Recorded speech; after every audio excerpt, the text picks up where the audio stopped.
लोग पिछले क्लास में कूलॉम्स लॉ का स्टेटमेंट और फार्मूला पढ़े थे।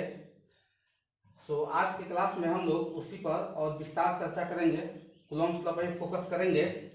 हम आपको पहले भी बता दिए हैं कि हम लोग आज के क्लास में के बारे में और इप्सिलॉन नॉट के बारे में, कूलॉम्स लॉ में के और इप्सिलॉन नॉट के बारे में हम लोग आज डिटेल स्टडी करेंगे, आज विस्तार से चर्चा करेंगे।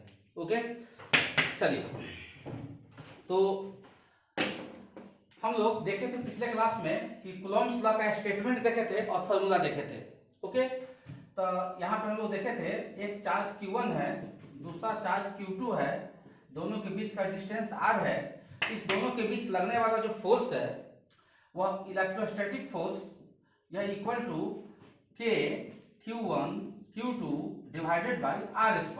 ये आपको मैंने बताया था। ओके, मान लेते हैं दोनों के बीच में मीडियम आपका एयर है, दोनों चार्ज को एयर मीडियम में रखा गया है। एकदम बेसिक पॉइंट से बताएंगे, एकदम बेसिक जीरो लेवल से हीरो लेवल तक ले चलेंगे। ओके, सारा न्यूमेरिकल एनसीईआरटी एम करीम जितना करीब है सब बनेगा। जेई मेन का भी न्यूमेरिकल आपसे बनेगा। हम जेई मेन का भी न्यूमेरिकल कूलॉम्स लॉ पे जो भी पूछता है सब आपको बताएंगे। ओके, अब बस ध्यान से देखिए, पेन से नोट करते चलिए बढ़िया से और समझिए। कहीं भी कोई भी प्रॉब्लम हो आप हमको डायरेक्टली फोन करके पूछ सकते हैं। आप हमको कमेंट बॉक्स में जाकर कमेंट करेंगे और आपको व्हाट्सएप ग्रुप में है तो वहां भी आप हमसे पूछ सकते हैं। लेकिन आपको आशा है कोई प्रॉब्लम नहीं होगा। तो इस तरीका से इसमें हम लोग के को कहते हैं कूलॉम्बिक कांस्टेंट। के का नाम है कूलॉम्बिक कांस्टेंट, इसको कूलॉम्बिक कांस्टेंट कहते हैं।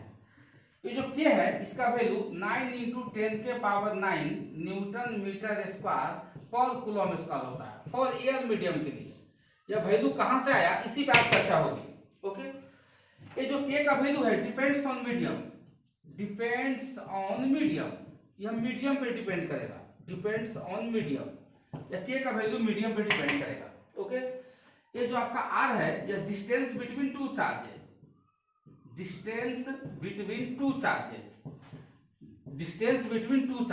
दो चार्ज के बीच का डिस्टेंस है।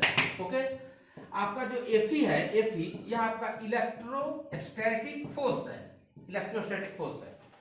Q1 and Q2 two charges है। कूलॉम्स लॉ जो है दो चार्ज के बीच ही वैलिड है। कूलॉम्स लॉ एक बार में दो ही चार्ज के बीच में काम होगा। ओके, जैसे आगे चल के आपको हम पढ़ेंगे लिमिटेशंस ऑफ कूलॉम्स लॉ। तो लिमिटेशंस ऑफ कूलॉम्स लॉ में क्या होगा? पहला नंबर, कूलॉम्स लॉ वैसे चार्ज के लिए वैलिड है जो चार्ज रेस्ट में हो। तो Coulomb's law are valid only for दो charges which are in rest, जो चार्ज क्या में हो, रेस्ट में हो। ये सब चार्ज आपका रेस्ट में रहता है, तो रेस्ट चार्ज के लिए कूलॉम्स लॉ वैलिड है। दूसरा नंबर, दोनों चार्ज के बीच का डिस्टेंस बहुत कम हो, जैसे मिलीमीटर, नैनोमीटर, पिकोमीटर, फेरीमीटर, इस तरीका से हो। तो Coulomb's law are valid only for point distance between the charge, दोनों चार्ज के बीच का डिस्टेंस पॉइंट डिस्टेंस हो, बहुत छोटा डिस्टेंस हो, like as millimetre, nanometre, fermimetre, picometre. First number, Coulomb's law is valid for only for दो charges which are in rest. Second number, Coulomb's law is valid only for the point distance between two charges, दो charge काफी नजदीक हो एक दूसरे के। ऐसा नहीं कि वो इंडिया में दूसरा पाकिस्तान में हो तो उसके लिए कूलॉम्स लॉ वैलिड नहीं होगा। तीसरा नंबर, Coulomb's law are valid only for point charges. ये जो आपका चार्ज है वो भी पॉइंट चार्ज होना चाहिए, ये चार्ज भी छोटा होना चाहिए, जैसे यार मिली कूलॉम, माइक्रो कूलॉम, इस तरीका से होना चाहिए। ये आपका होना चाहिए मिली कूलॉम, माइक्रो कूलॉम, फेरी कूलॉम, नैनो कूलॉम, मतलब चार्ज भी स्मॉल होना चाहिए, दोनों चार्ज के बीच का डिस्टेंस भी स्मॉल होना चाहिए, मिलीमीटर, पिकोमीटर, फेरीमीटर, और दोनों चार्ज रेस्ट में भी रहना चाहिए। उसके लिए यह कूलॉम्स लॉ वैलिड है। तो कूलॉम्स लॉ का लिमिटेशंस है, पहला limitations, Coulomb's law are valid only for दो charges which are in rest. दूसरा number, Coulomb's law are valid only for point charge. तीसरा number, the distance between two point charge is point distance, the distance will be very small, दोनों point charge के बीच का distance small होना चाहिए। Okay, तो हम लिमिटेशंस ऑफ कूलॉम्स लॉ आगे वीडियो में आपको दिखाएंगे। ओके, फिलहाल यहाँ पे समझाएं। इस तरीका से कूलम्ब्स लॉ में है। जैसे मान लेते हैं एज फॉर एग्जांपल, छोटा सा एक एग्जांपल लेते हैं, एक छोटा सा एग्जांपल देखते हैं हम, एक छोटा सा एग्जांपल यहाँ पे देखते हैं, इसके बारे में हम सोचते हैं। छोटा सा एग्जांपल, एक छोटा सा एग्जांपल पेश करते हैं, इस पे आप ध्यान दीजिए। जैसे मान लेते हैं इस तरीका से दे देगा कि दो चार्ज है, एक चार्ज 20 मिली कूलम है और दूसरा चार्ज आपका दे दिया, मान लेते हैं यहाँ पे 40 मिली कूलम है, 40 मिली कूलम है या 40 माइक्रो कूलम है, 40 माइक्रो कूलम, और दोनों के बीच का जो डिस्टेंस है यह 3 मिलीमीटर है, 3 मिलीमीटर। ओके, तो ये दोनों के बीच का जो मीडियम है वह एयर है। तो कहेगा कि when two charges 20 milli coulomb and 40 micro coulomb are separated by a distance 3 millimeter in air, then find the electrostatic force acting between two charges। दोनों चार्ज के बीच कितना इलेक्ट्रोस्टैटिक फोर्स लगा, तो हम लोग यही कूलम्ब्स लॉ से फाइंड आउट करेंगे। तो हम लोग यहाँ पे फाइंड आउट करेंगे Fe equal to K Q1 Q2 divided by R square. यहाँ पे मीडियम 99% केस में एयर ही रहता है, और भी अलग अलग मीडियम दे सकता है जिस पे चर्चा हम लोग करेंगे, इस पे चर्चा हम लोग करने वाले हैं। फिर आप इसको देखिए, तो K का वैल्यू एयर मीडियम के लिए, मीडियम एयर है, तो 9 × 10⁻⁹, और चार्ज कितना है 20 मिली कूलम, और फिर कितना है 40 माइक्रो कूलम, और डिवाइडेड बाय R स्क्वायर, तो 3 मिलीमीटर इनटू में 3 मिलीमीटर। R का वैल्यू यही है, R का स्क्वायर हो गया। इस तरीका से हम लोग आगे बढ़ेंगे, तो 9 × 10⁻⁹ 20 मिली को हटाएंगे, मिली का मतलब क्या होता है 10⁻³ इंटू 40 माइक्रो का मतलब क्या होता है 10⁻⁻⁶। तो ये भी चार्ज कूलम में आ गया, ये भी चार्ज कूलम में आ गया, ऐसा यूनिट में। हमेशा किसी भी न्यूमेरिकल को बनाने के लिए एक पिक्चर ड्रा करते हैं, उसके बाद उसके यूनिट का कन्वर्जन करते हैं, फिर उसका कैलकुलेशन करेंगे। तो हम ऐसा यूनिट में कन्वर्ट करते हैं, पूरे डाटा को ऐसा यूनिट में कन्वर्ट करेंगे, तब जाके यह फोर्स का जो वैल्यू आएगा, आंसर जो आएगा वो ऐसा यूनिट में आएगा, SI unit, SI unit. Okay, divided by 3 मिली को हटाएंगे 10⁻³ तो मीटर आ गया। फिर इस मिली को हटाएंगे, इस सेकंड वाले मिली, ये जो मिली है 10⁻³ तो ये भी मीटर हो गया, तो metre into metre metre square हो गया। ओके, तो आप यहाँ फोर्स है, तो फोर्स है, तो यहाँ पे अगर आप सभी यूनिट को लिखते हैं, इसका यूनिट, इसका यूनिट, इसका, तो इसका यूनिट क्या था न्यूटन मीटर स्क्वायर पर कूलम स्क्वायर। इस दोनों का यूनिट क्या था, कूलम इंटू कूलम क्या हो गया कूलम स्क्वायर, नीचा में मीटर इंटू मीटर क्या हो जाएगा metre into metre metre square. Metre में यहाँ मीटर स्क्वायर से metre square, coulomb square coulomb, newton बच गया, न्यूटन।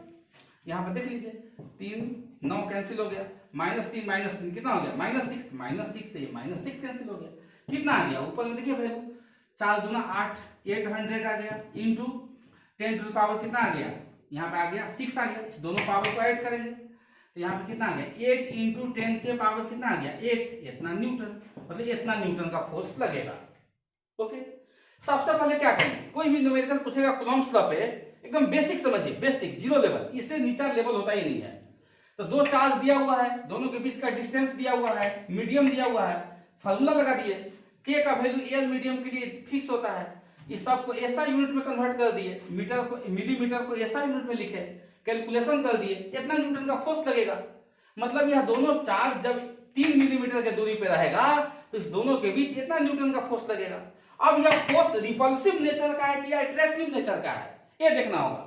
तो यह चार्ज पॉजिटिव नेचर है, ये भी चार्ज कौन सा नेचर है पॉजिटिव, तो सेम नेचर के बीच सेम नेचर ऑफ चार्ज है, तो इसके बीच कैसा फोर्स लगता है रिपल्सिव नेचर का फोर्स। तो जो फोर्स आपका आया वैल्यू या किस नेचर का होगा रिपल्सिव, ये आपका रिपल्सिव नेचर का फोर्स है। विकर्षण बल, विकर्षण बल कहते हैं इसको, इसी को प्रतिकर्षण बल, विकर्षण बल, रिपल्सिव नेचर। जैसे ही दोनों सेम नेचर का चार्ज हो तो दोनों के बीच कैसा फोर्स करेगा रिपल्सिव नेचर का फोर्स।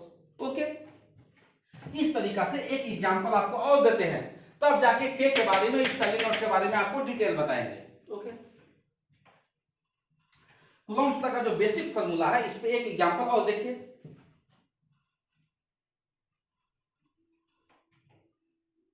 इसको नोट कर लीजिए बढ़िया से, सब आदमी इसको बढ़िया से अच्छे से नोट करेंगे।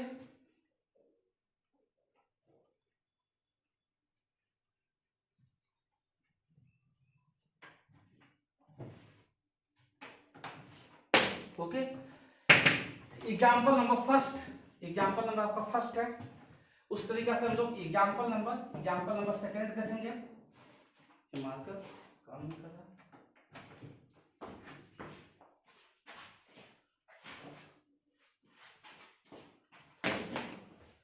ओके, एग्जाम्पल नंबर सेकंड दूसरा एग्जाम्पल देखते हैं। ओके चलिए, तो हम कूलॉम्स लॉ का एग्जाम्पल नंबर सेकंड एकदम बेसिक, पूरा बेसिक समझिए एग्जाम्पल नंबर सेकंड। तो देखिए ध्यान से समझिए, जैसे मान लेते हैं इस तरीका से दिया रहेगा, समझने का प्रयास करेंगे। कोई इक्विलेटरल ट्रायंगल है, इस तरीका से दिया रहेगा, यहां लिख देगा या इक्विलेटरल, यह जो ट्रायंगल है इक्विलेटरल है, यह पॉइंट आपका ए है, बी है, आपका सी है, ये भी 60 डिग्री है, ये भी 60 डिग्री है, ये भी आपका 60 डिग्री है। अब मान लेते हैं आपको दिया हुआ है 60 है, यहाँ से यहाँ तक का डिस्टेंस आपको दिया हुआ है, तो डिस्टेंस देने का मान लेते हैं 1 मीटर है, ये भी डिस्टेंस कितना है 1 मीटर है, ये सब लेंथ 1 मीटर है। एज पर एग्जाम्पल हम अपने तरफ से एग्जाम्पल सिखा रहे हैं। यहाँ पे एक चार्ज रख दिया, मान लेते हैं एक चार्ज रख दिया 10 कूलॉम का, फिर यहाँ पे एक चार्ज रख दिया 10 कूलॉम का, फिर यहाँ पे एक चार्ज रख दिया 10 कूलॉम का। इस तरीका से आपको चार्ज रख दिया गया है 10 कूलॉम का। तो कहेगा चाहे चलिए ना क्यू कूलॉम मान लेते हैं सब जगह, यहाँ मान लेते हैं क्यू चार्ज है, यहाँ भी क्यू चार्ज है, यहाँ भी कितना चार्ज है क्यू चार्ज है, ऐसा मान लो। क्यू का वैल्यू कुछ भी हो सकता है, 10 कूलॉम 10 कूलॉम 10 कूलॉम हो सकता है, 20 कूलॉम 20 कूलॉम, लेकिन जो भी है इक्वल है। तीनों कॉर्नर पे किसी इक्विलेटरल ट्रायंगल के तीनों कॉर्नर पे तीनों शीर्ष पर इक्वल चार्ज दिया गया है। ओके, कहेगा इस क्वेश्चन में किसी दो चार्ज के कारण थर्ड चार्ज पे लगने वाला नेट फोर्स निकाले। किसी भी दो चार्ज के कारण थर्ड चार्ज पे लगने वाला नेट फोर्स निकाले, किसी भी दो चार्ज के कारण थर्ड चार्ज पे लगने वाला नेट फोर्स निकाले। ओके, तो हम लोग क्या करेंगे, यहाँ मीडियम दे दिया, यह एयर मीडियम है, ये जो भी काम हो रहा है किस मीडियम में हो रहा है, एयर मीडियम। मीडियम आपका एयर है, एयर मीडियम, एयर माने हवा, एयर मीडियम है, हवा है। तो यहां पे हमको ध्यान देना है कि किसी भी दो चार्ज के कारण थर्ड पे नेट फोर्स निकालना है, किसी भी दो चार्ज के कारण थर्ड पर नेट फोर्स निकालना है। ओके, तो कैसे निकालेंगे सोचिए, सब आदमी इस पर ध्यान से सोचिए, बहुत ही अच्छा क्वेश्चन है। कभी इक्विलेटरल ट्रायंगल दे देगा, कभी इस टाइप से आपको स्क्वायर बना के दे देगा, स्क्वायर सभी कॉर्नर पे चार्ज दे देगा, कहेगा किसी तीन चार्ज के कारण चौथा पर लगने वाला नेट फोर्स निकाले। तो कभी ट्रायंगल दे देगा, कभी स्क्वायर, स्क्वायर माने वर्ग, स्क्वायर दे देगा, कुछ भी दे सकता है। तो कंसेप्ट को सीखिए, मेन कंसेप्ट होता है। अगर आप एक बार कंसेप्ट को बढ़िया से सीख लिए तो फिर आपको कभी कोई प्रॉब्लम नहीं होगा।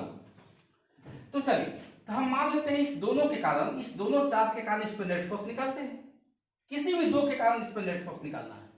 तो चलिए, तो इसके कारण इस पे जो भी फोर्स लगेगा, इसके कारण इस पे फोर्स, इसका डायरेक्शन इसी लाइन के लॉन्ग ना होगा, इसी लाइन, दो यहाँ दो चार्ज हो गया ना, तो दो चार्ज के बीच यह इसको रिपेल करेगा, यह इसको रिपेल करेगा, तो इसके द्वारा इस पे लगने वाला जो फोर्स होगा वही ऐसे होगा, इसके द्वारा इस पे लगने वाला जो फोर्स होगा वो ऐसे होगा। यह एंगल 60 डिग्री है, तो यह एंगल भी कितना हो जाएगा 60 डिग्री। मान लेते हैं इसके कारण इस पे लगने वाला जो फोर्स है या F1 है, इसके कारण इस पे लगने वाला फोर्स है F2 है। इस दोनों का जो रिजल्टेंट होगा वो कहाँ होगा, बीच में होगा, ये आपका रिजल्टेंट फोर्स है, नेट फोर्स है, रिजल्टेंट फोर्स है। ओके, तो हम जानते हैं जैसा कि 11th क्लास में आप पढ़े थे, 11th क्लास में आप पढ़े थे कि अगर मेरे पास कोई F1 कोई फोर्स है, दूसरा कोई फोर्स F2 है, और इस दोनों के बीच का एंगल दिया हुआ है थीटा, तो इस दोनों का रिजल्टेंट फोर्स कैसे निकालते थे resultant force equal to under root, याद कीजिए F1 का स्क्वायर जोड़ F2 का स्क्वायर जोड़ क्या लिखते थे 2F1 F2 cos थीटा। कुछ इस तरीका से हम लोग, इस तरीका से फॉर्मूला, इसी को कहते हैं triangle law of vector addition of two vector, triangle law of vector addition of two vector.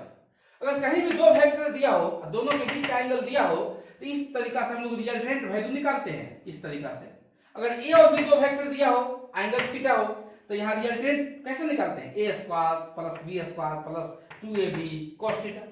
तो उस तरीका से यहाँ पे हमको इस दोनों के बीच लगने वाला फोर्स F1 है, इस दोनों के बीच लगने वाला फोर्स F2 है, अब बोलेगा सर इस दोनों के बीच लगने वाला फोर्स F1 कैसे पता चलेगा? कूलम्ब्स लॉ से। क्या है? K Q1 Q2, इसको Q1 इसको Q2 मानिए, तो Q1 Q2, तो Q1 Q2 दोनों तो Q है है, तो Q स्क्वायर और डिवाइडेड बाय दोनों के बीच का डिस्टेंस 1 का स्क्वायर, तो कितना आ गया?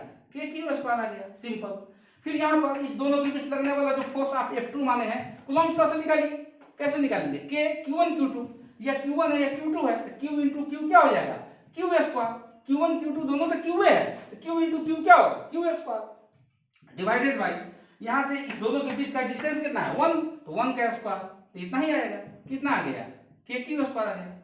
अब यहाँ पे आप वैल्यू पुट कर देंगे, तो आप रिजल्टेंट फोर्स जैसे ही निकालेंगे तो अंडर रूट कितना? F1 स्क्वायर, F1 का वैल्यू दिया हुआ है, F2 का वैल्यू दिया हुआ है, वैल्यू पुट कर दीजिए, तो K Q स्क्वायर इसका square plus K Q square इसका स्क्वायर प्लस में कितना आएगा?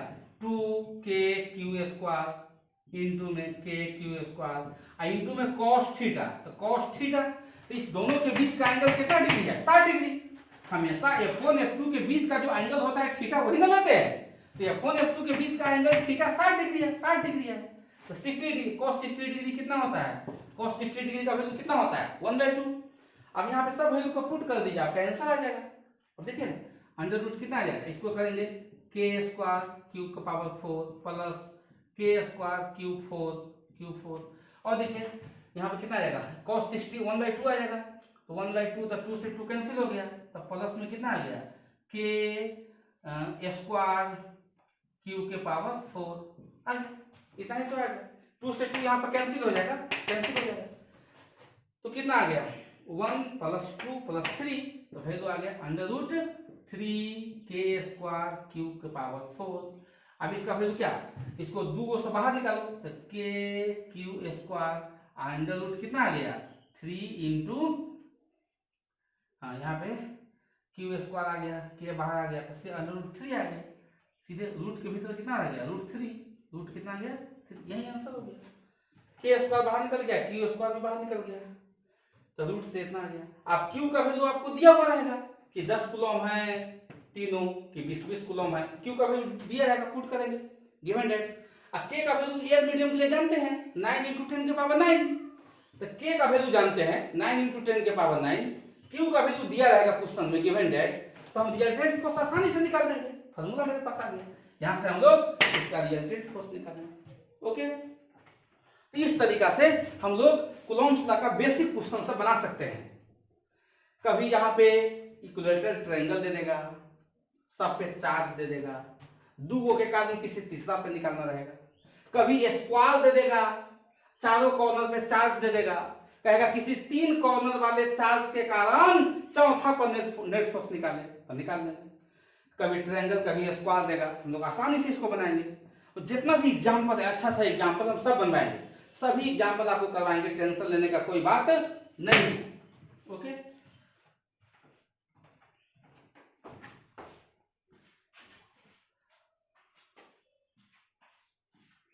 तो हम लोग इसको नोट कर लीजिए बढ़िया से, सब आदमी अच्छा से इसको नोट कर लीजिए। हम लोग कूलम्ब्स लॉ के बारे में थोड़ा और डिटेल जानते हैं, अभी केवल बेसिक स्टेटमेंट और बेसिक फॉर्मूला देखे हैं। कूलम्ब्स लॉ का हम लोग केवल बेसिक स्टेटमेंट और बेसिक फॉर्मूला अभी तक केवल देखे हैं।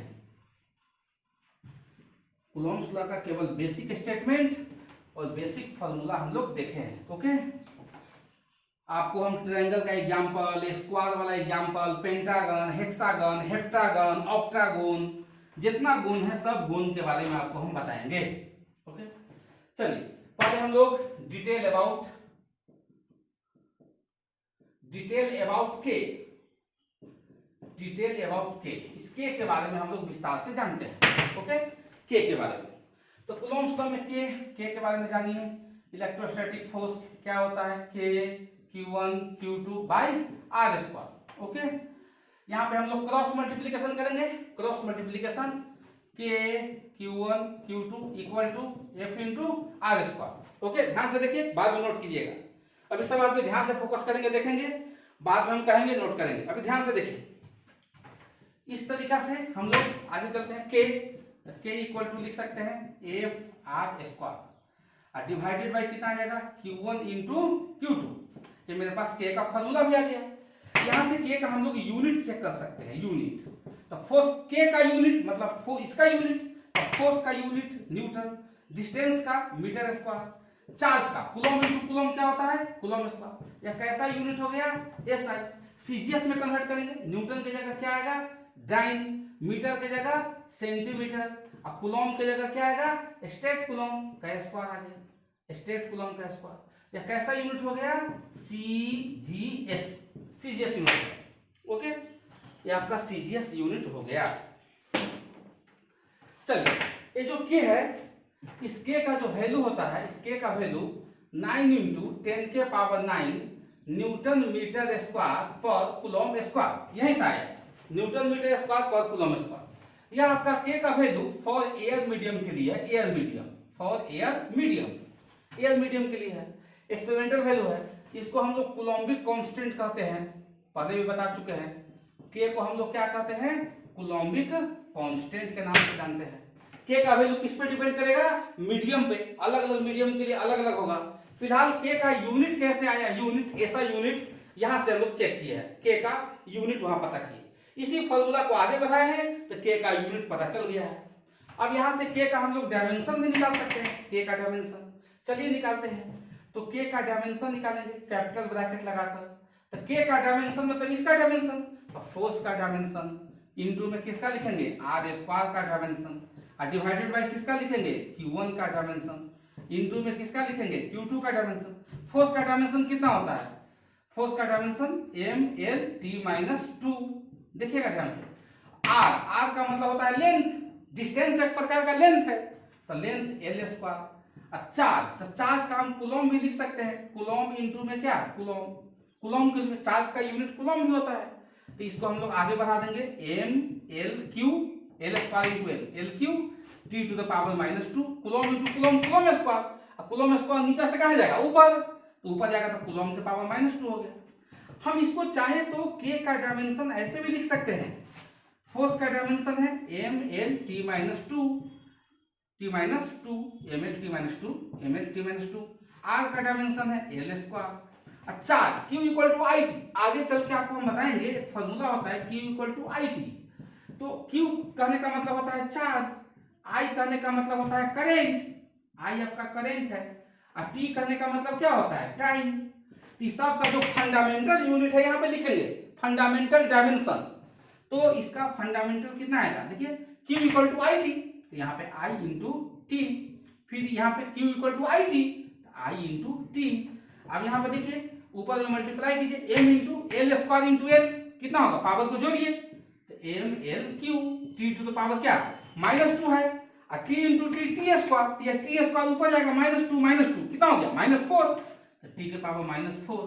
i इंटू आई क्या हो गया, आई स्क्वायर कहाँ जाएगा, ऊपर, तो ऊपर जाएगा तो i के पावर क्या, -2। ऐसे भी लिख सकते हैं, नहीं तो इसको ऐसे भी लिख सकते हैं, ml(q) t to the power -4। I कहने का मतलब करंट, करंट का ऐसा यूनिट क्या होता है, एम्पियर, एम्पियर लिख सकते हैं, ampere, a to the power -2। तो ये आपका k का क्या हो गया, डायमेंशन हो गया, कूलम के फॉर्म में भी हो गया k का डायमेंशन, और यहाँ पे आपका इसके फॉर्म में भी हो गया k का डायमेंशन, इस तरीका से। चलिए इसको बढ़िया से सही से नोट कीजिए, इसको भी नोट कीजिए और इसको भी नोट कीजिए, अच्छा से नोट कीजिए, तो सही से इसको बढ़िया से नोट करेंगे। ओके, नोट कीजिए,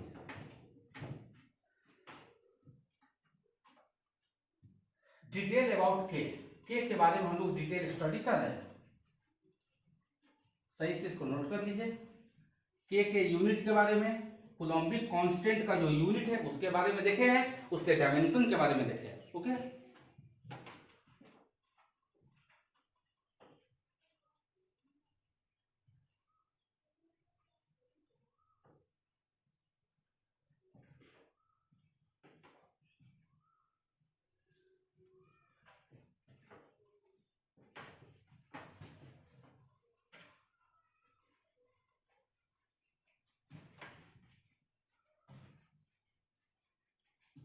देखिए एक्चुअली होता है के बारे में और विस्तार जानिए, समझिए। जैसे आपको हम बताए हैं कि के, तो आपके पास फॉर्मूला क्या है इलेक्ट्रोस्टैटिक फोर्स का, के F इक्वल टू के Q1 Q2 divided by R square. ठीक है, ओके, ये फॉर्मूला है।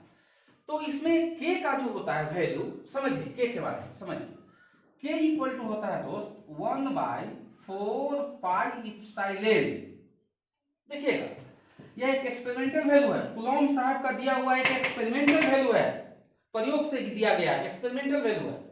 इप्सिलॉन इक्वल टू होता है epsilon naught into epsilon R, इसको कहते हैं हम लोग इप्सिलॉन, अपने भाषा में इसको कहते हैं epsilon not, epsilon not, zero मतलब नॉट, इसको कहते हैं इप्सिलॉन आर, इस तरीका से, ओके। हम लोग इसमें इस भाषा का इसमें यूज करते हैं। तो के इक्वल टू कितना आ गया 1/4 पाई, इप्सिलॉन की जगह क्या लिखेंगे epsilon naught into epsilon R. अब इसको अपना भाषा में इसको क्या कहते हैं, देखिए इसको कहते हैं रिलेटिव परमिटिविटी। देखिएगा इसको हम लोग कहते हैं रिलेटिव, स्मॉल आर का मतलब होता है relative, relative permittivity, relative permittivity. इसको हम लोग कहते हैं, इसको कहते हैं absolute, absolute, absolute permittivity, absolute permittivity, इसको एब्सोल्यूट परमिटिविटी कहते हैं, ठीक है। इसको रिलेटिव परमिटिविटी कहते हैं, ठीक है। और ये जो आपका ये जो इप्सिलॉन है, इसको हम लोग कहते हैं परमिटिविटी फॉर एनी मीडियम।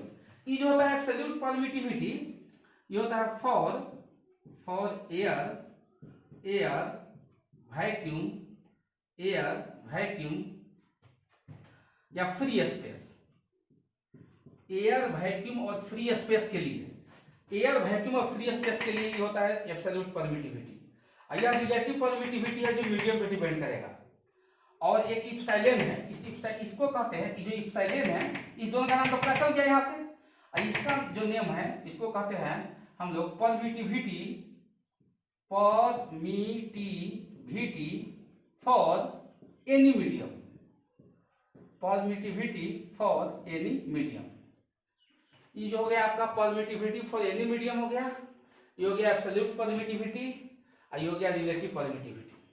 इस पर ध्यान दीजिए, इप्सिलॉन आर का जो वैल्यू है, इप्सिलॉन आर का वैल्यू फॉर एयर के लिए इधर रिलेटिव परमिटिविटी है, अलग अलग मीडियम के लिए इसका वैल्यू अलग अलग है, रिलेटिव शब्द यूज हुआ है।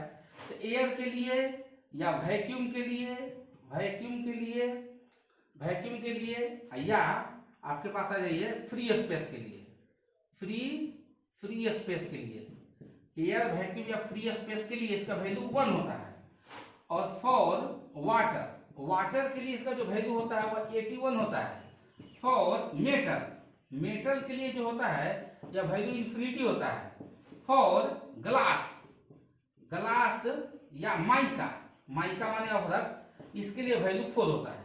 किसका वैल्यू, ये जो वैल्यू है इप्सिलॉन आर का वैल्यू, इप्सिलॉन आर का जो वैल्यू है, इप्सिलॉन आर का वैल्यू वह फ्री स्पेस इतना के लिए, फ्री स्पेस वैक्यूम या एयर के लिए 1, वाटर के लिए 81, मेटल के लिए इन्फिनिटी, ग्लास या माइका के लिए 4, इप्सिलॉन आर का वैल्यू होता है। इसको आप याद करके रखेंगे, ओके। इसको नोट कीजिए बढ़िया से, इसको नोट कीजिए। हम लोग फिर के एक्सपेरिमेंटल फार्मूला पे आएंगे। तो के का फार्मूला आपके पास कितना था 1/4 pi epsilon, epsilon equal to कितना होता है epsilon naught into epsilon R. Air medium के लिए, अगर एयर मीडियम के लिए आप सोचेंगे तो इप्सिलॉन आर का वैल्यू कितना 1, तो इस केस में के का वैल्यू कितना आ जाएगा 1/4 पाई इप्सिलॉन नॉट इनटू में 1, और यहाँ पे K equal to 1/4 pi, epsilon naught का वैल्यू होता है 8.85 इंटू 10 के पावर -12, यह वैल्यू है। इसका यूनिट होता है इसका इप्सिलॉन नॉट का कूलॉम स्क्वायर पर न्यूटन मीटर स्क्वायर। तो यह प्लस के ऊपर चल जाएगा। इस सब का हम लोग कैलकुलेशन करेंगे, इस सब का कैलकुलेशन। तो कैलकुलेशन करने के बाद के का वैल्यू प्राप्त होता है 9 इंटू 10 टू द पावर 9, यह यूनिट ऊपर चला जाएगा तो न्यूटन मीटर स्क्वायर पर कूलॉम स्क्वायर। यह किस मीडियम के लिए के का वैल्यू आया, एयर मीडियम के लिए, ओके।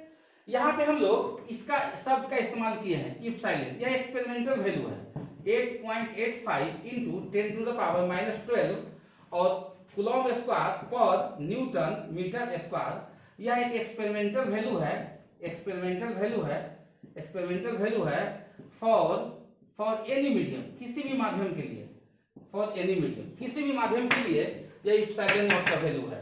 ओके, यह इप्सिलॉन नॉट का यूनिट है। के का जो यूनिट होता है उसके उल्टा होता है इसका यूनिट। कैसे होता है आपको बताएंगे, पहले इसको नोट कीजिए, बढ़िया से उसको नोट कीजिए अच्छा से।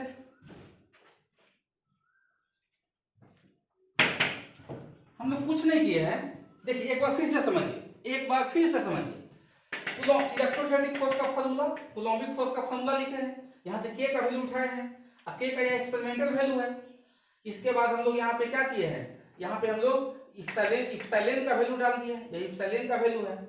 इप्सिलॉन आर का वैल्यू अलग अलग मीडियम के लिए होता है, एयर मीडियम के लिए लिख दिए हैं। ओके,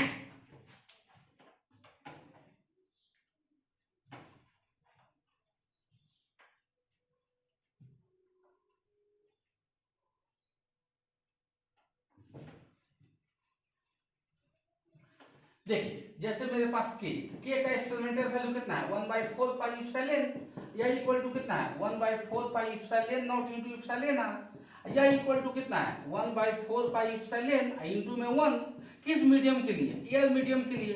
इप्सिलॉन आर का वैल्यू कितना पुट कर दिए 1, तो यह जो वैल्यू आ गया वो कितना आ गया 9 × 10 के पावर 9 आ गया, यूनिट न्यूटन मीटर स्क्वायर पर कूलॉम स्क्वायर। यही तो है, एकदम समझिए इसको, बहुत इजी है। ये सब कुछ वैल्यू है, एक्सपेरिमेंटल वैल्यू है, आपको याद करके रखना होगा। ये वैल्यू एक्सपेरिमेंटल है। इप्सिलॉन आर का वैल्यू 1 डाल दिए एयर मीडियम के लिए, वाटर मीडियम रहता तो यहाँ पे कितना डालते 81 डालते हैं, तो हम एयर मीडियम के लिए निकाले हैं, तो इसमें 4 पाई इप्सिलॉन नॉट का वैल्यू रख के कैलकुलेशन करेंगे, यह वैल्यू कितना आएगा। यहाँ इप्सिलॉन नॉट का यूनिट जो रखे हैं तो इसी कारण यह यूनिट आ गया है। अब देखिए जैसे k इक्वल टू आपके पास 1/4 पाई इप्सिलॉन नॉट है।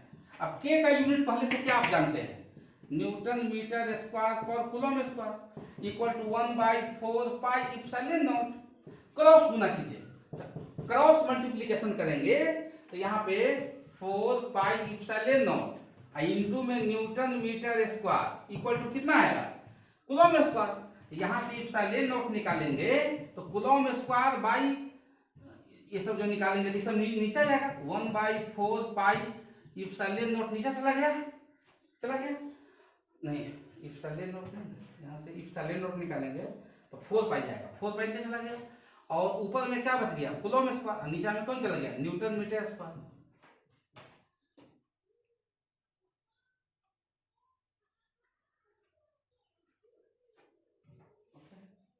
यहाँ पे आपको k का वैल्यू डालना होगा, यहाँ k का वैल्यू डालना होगा। k का वैल्यू कितना होता है 9 × 10 के पावर 9 न्यूटन मीटर स्क्वायर पर कूलॉम स्क्वायर। ये k का वैल्यू है, तो k का वैल्यू डाल दिए, इसका वैल्यू डाल दिए, क्रॉस गुना करेंगे, क्रॉस मल्टीप्लिकेशन करेंगे तो यहाँ से इप्सिलॉन नॉट मिलेगा।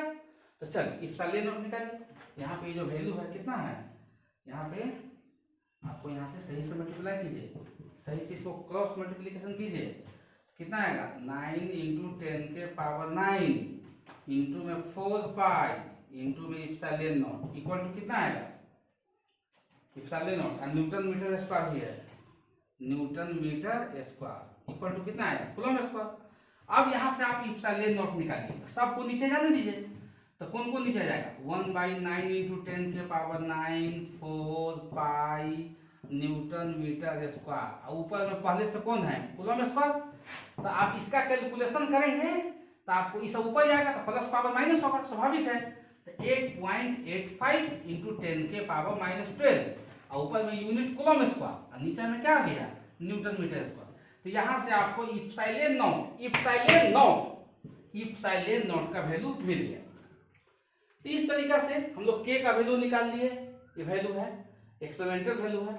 उसके बाद k का वैल्यू का यूज करके इप्सिलॉन नॉट का वैल्यू निकाल लिए।